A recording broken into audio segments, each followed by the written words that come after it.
Going to show you how to set up and use a Hospify Hub and give you a few tips on how to get the most out of it. Um, very quick and easy to set up a hub. You can set up a free hub for 10 people with no problem at all. It takes about 2 minutes, and we're going to do that now. So just go to the website hub.hospify.com, and you haven't got an account. Let's assume that, and so you're going to sign up. So let's just put my name in. I'm going to call myself James Flint. Here we go, and email address, and I'm going to use a demo email address here, hospify.com. So go down next. I'm going to create a password, and so I'm going to call this demo pass. Now it's not going to let me create a bad password. It's got to have a number, and it's got to have a special camera, so let's call it demo at, and then it's got to have some mixed case, so let's call it demo at demo, and that's good. Okay, so next we're going to give ourselves an organization name, so Hospify demo, and there we go. Now it's going to ask me for a logo. So for this logo, well, I've got a nice picture of a camel here, so I'm going to put a camel in, and that's going to be my logo. I can zoom in there, and great. So it's going to be Hospify Demo Hub with a picture of a camel, and there's our camel. We're in our hub. Here it is. I've set it up. It's James Flint and Hospify Demo. So that's how quick it is to set up a hub. Now, what can a hub do? A hub is for setting up and organizing a team of people. This free version, I said, you can have up to 10 people, and you join them to your team. Now, the first thing to do, if you're going to join them to a team, is invite yourself to join the team. The hub login that you've just created is not the same as the app that you have on your phone if you have a Hospify account, which I hope you do. So what we'll do is start off by inviting ourselves to the hub. So over in here in people, we can see we've got some categories. So we've got invitations, contacts, pre-approved. The very first thing to do is invite somebody, and we're going to invite myself. So here we go, add a person, enter manually, put in my email address. Now I'm actually going to use my normal Hospify email address here, james.flint@hospify.com. Now it doesn't actually matter what this email is. It doesn't have to be the email that I use to register for Hospify.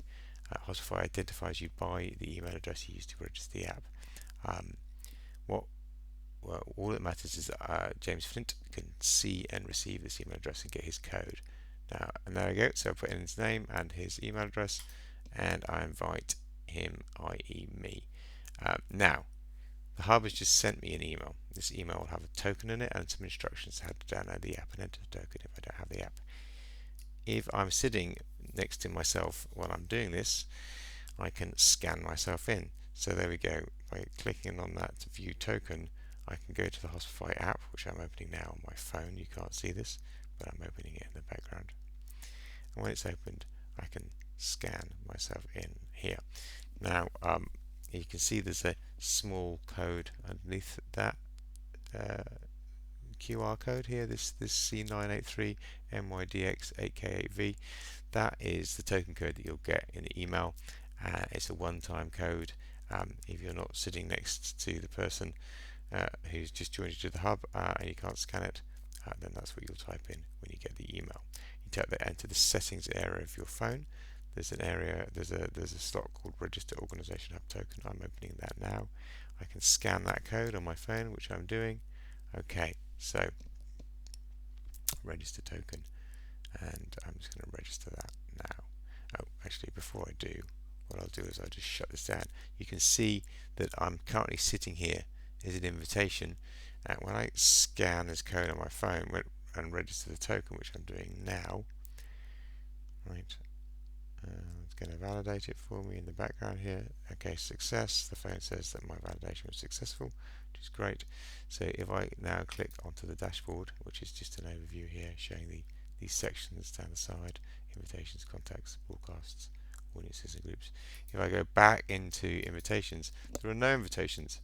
That's because I've accepted my token and I'm now in the hub. And you can see, although I invited James Flint at Hospify, at jamesflint.flint@hospify.com, actually the hub has looked and found that I've registered and my details in Hospify are not James, but they're Jim Flint, and I've registered my personal email address, which is mail@jamesflint.net. So now you know how to get hold of me. So we have one person added to the hub. That's great. What can we do with this person? Well, the hub is designed to coordinate whole cohorts of people. It can be just one or two people, 10 people for free, as I said a couple of times already. It can also be 10,000 people, even 20,000 people. Hubs are very, very flexible. They can be almost as big as small as you want. You could use it to coordinate a clinic, a surgery of doctors, a department or a ward, or you can use them to coordinate an entire hospital or even a region. You can use them mainly for clinicians. You could use them to coordinate patients. You could run a patient group. Really, hubs are a very simple but very powerful tool that are limited only by your imagination and by your use case, obviously. What do we use the hub for? Well, there are various functions down the side here. You've got groups, tags, audiences, channel. We've got some resources here, and we've got links to help center, so we'll come to those later. But in the first instance, the first thing we want to look at is this thing here, pre-approved. What does this mean? Well, if I hover over Jim Flint's name here and I click that, I will see a pop-up come at the bottom of the screen here. It's got a bunch more functions attached to it, and along them is one called pre-approve. And then there's assign web app, remove web app, assign verified, remove verified, and remove from hub. Now, remove from hub is pretty straightforward. If I want to get rid of Jim, if I didn't really want to invite him at all, or if he's left my organization, I just click there and he gets removed from the hub. He still has his Hospify app. He can still talk to his friends and colleagues on Hospify. He's just not part of my organization anymore. If I pre-approve him at the other end here, bing, he's going to appear in this list too. And this means that when anybody else joins my hub, and I start to build up my my little list of contacts, they will automatically have Jim as a pre-approved contact in their contacts list on their phone in Hospify. It saves that rigmarole where you have to invite a contact and have them accept it. You can pre-approve that for members of your hub, so that you can, if it was a small hub, for example, you could have everyone in a clinic automatically pre-approved to connect with everybody else. It allows you to sort of set up an instant community. If it's a really big hospital, you're not going to want to pre-approve 10,000 people, and actually we don't allow you to do that because it would make the app unmanageable. You can only pre-approve up to 100 people, but you can pre-approve the 100 most important contacts: an administrator for the hub, a contact for the pharmacy, various laboratory heads or senior nurses or administrators, whatever it happened to be. You can basically pop those contacts on the phone of anyone who joins your hubs instantly, and they don't have to connect with those people individually. They can just find them in their contact list and message them on Hospify. It's a very handy tool.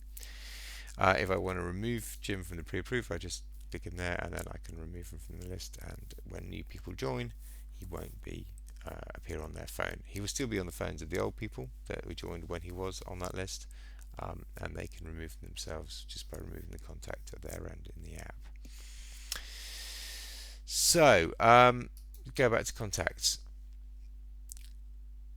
With Jim, I can do various things. I can put him in groups and I can tag him. Now let's talk about groups. Groups in the hub are very, very similar to groups on your phone. Just like a WhatsApp group, chat group, on the phone you can set it up. It has a limit of 16 people on the phone. Here at the moment we have a limit of 16 too.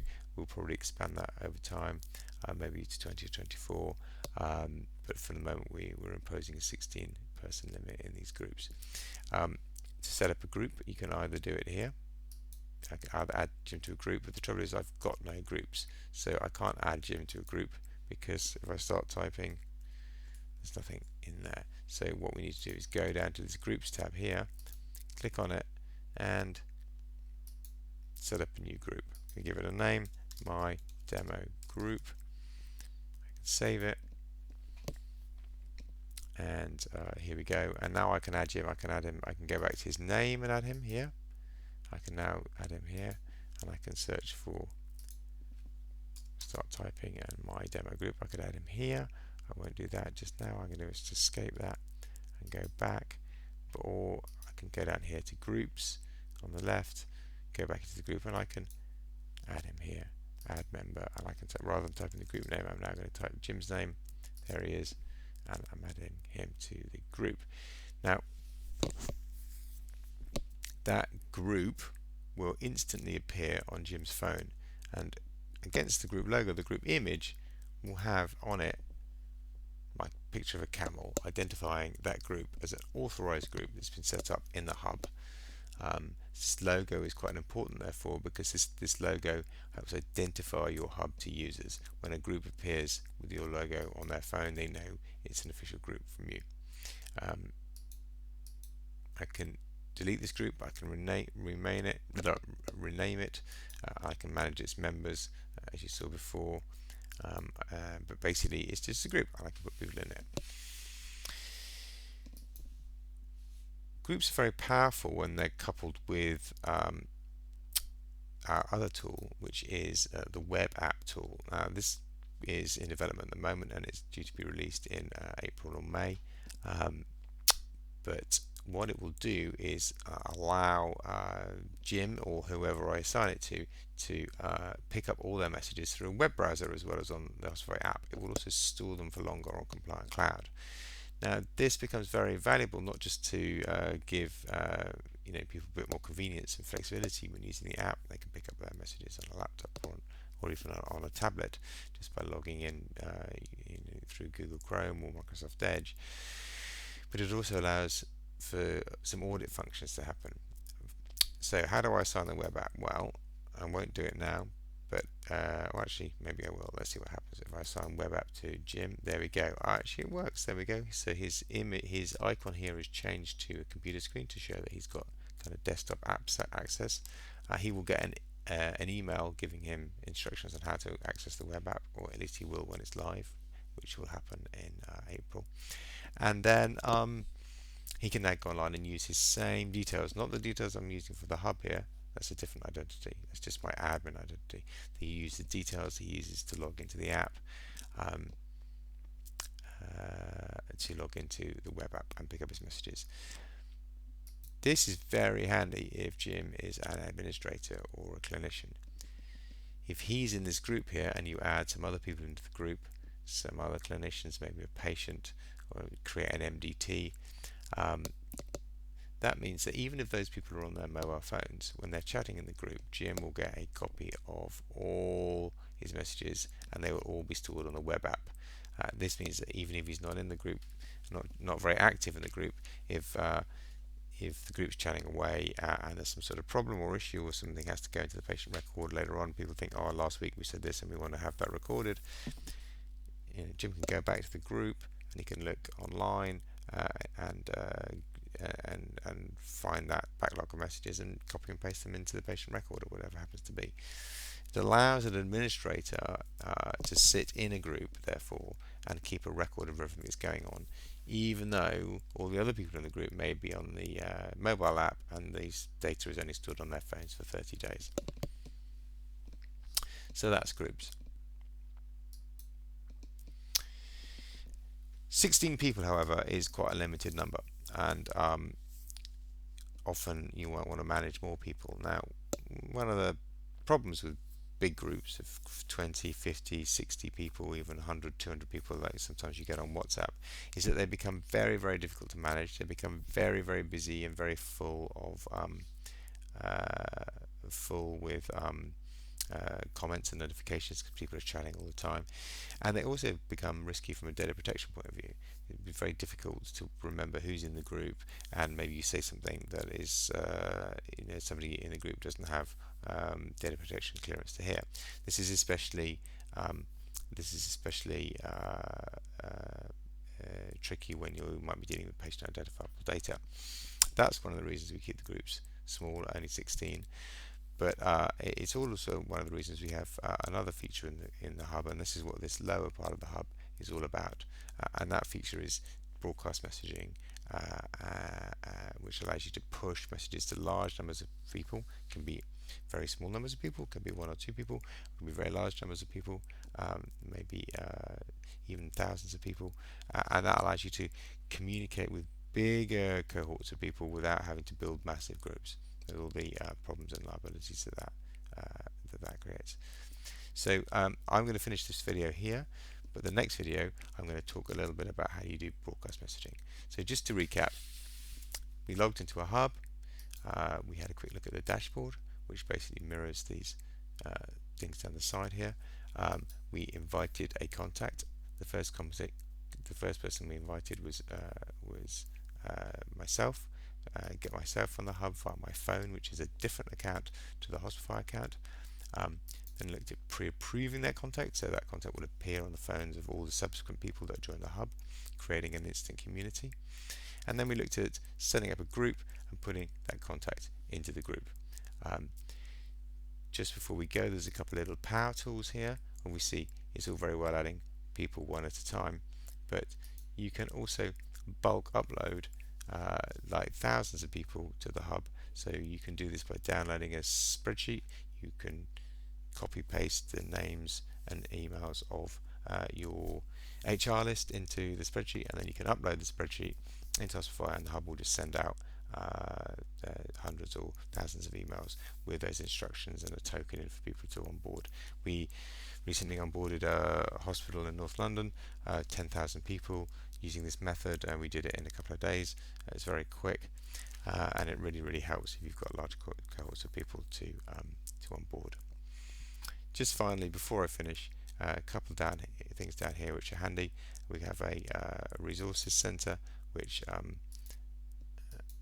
opens up our client resources page on Hospify, which you may be familiar with already, but it has a kind of introductory deck with an overview of the system, our app report, budget impact analysis, and the compliance pack with various bits and bobs to help you go through data protection, and also some pre-templated service level agreements if you need to sign something for data processing.